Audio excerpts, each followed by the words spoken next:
At Shootster, two of the things we're seeing are 1. An increase in videos shot on smartphones, and 2. Videos made from the contributions of multiple people. First, smartphones. Now, this is a trend we've been seeing for a while, but we've seen more and more smartphone footage since we've all been locked away. It's suddenly become very acceptable for a simple video message, say an update from a manager, to be recorded on a phone or on a laptop webcam. Luckily, audiences have been really open to this shift and are just as engaged as ever, in some cases, more so. The second trend I want to talk about is curation. The Curate method of making content is where you draw on contributions from customers, staff, or whatever community you work with. We're seeing an increase in creators using this method to make video at the moment.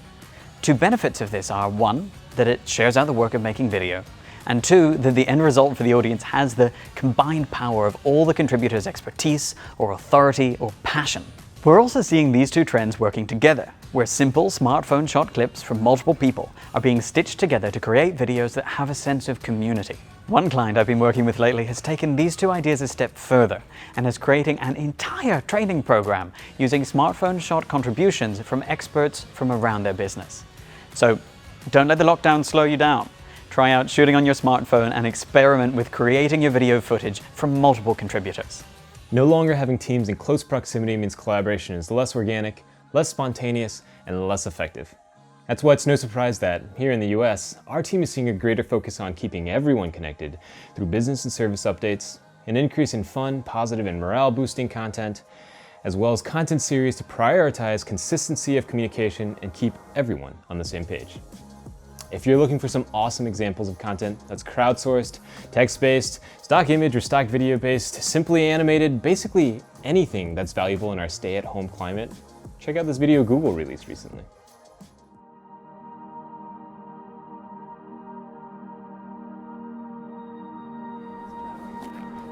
Step by step, we're going to figure this out, and we're going to find a way through this. We're working really, really hard in the hospitals, our nurses, our techs, all the docs. It's about staggering when people get it so that the hospitals can cope. We're going to go through an awful lot of these. All across Puget Sound, people have been stepping up and donating personal protective equipment.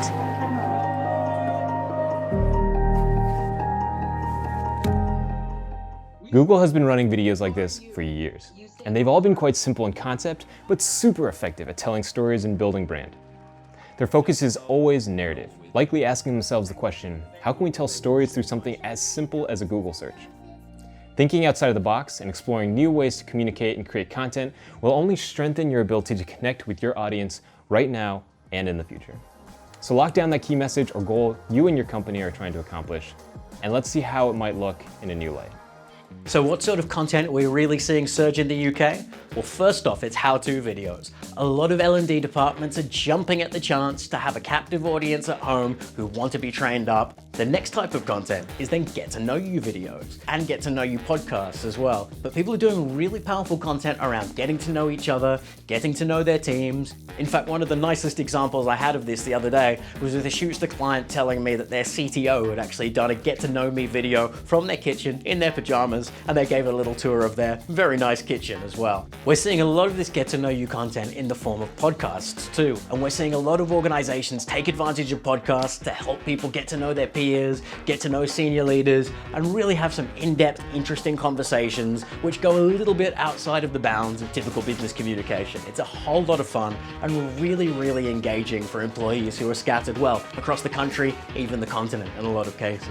So next up, it's brand engagement content we're seeing, and there's lots of brands doing this incredibly well, but one of the industries that's doing it particularly well here right now is the restaurant industry. And two companies I'd like to focus on is Pizza Express and Wagamama. And what they've been doing really well is videos showing people how to recreate the restaurant experience at home with favorite menu items, iconic dishes, and even restaurant playlists.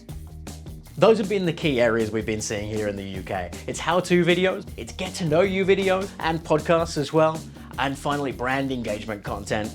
Hey, recently I have noticed an increase in internal comms and business updates from management and leadership roles, disseminating business critical info and company direction. Something as simple as a piece to camera that has a clear message and direction is more important now than a highly over-polished video that has a lot of exciting B-rolls. Get that FaceTime in without spending more FaceTime, if you know what I mean.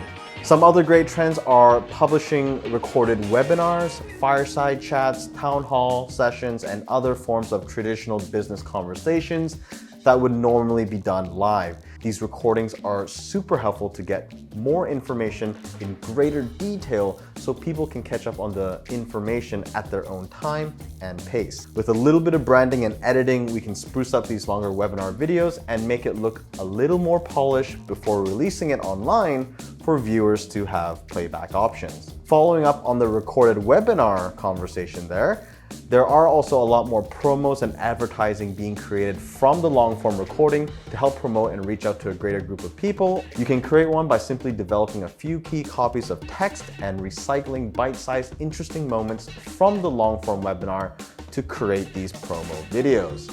This type of video allows audiences to get a taste of what's installed in the longer version. Just don't forget to add your call to action to push viewers to the right channel if they wish to do so. Lastly, but not least, for fun, there are tons of games, as I'm also discovering myself on TikTok, that are fun, interactive to play with, share, and to just do together at home to create entertaining content purely for entertainment purposes.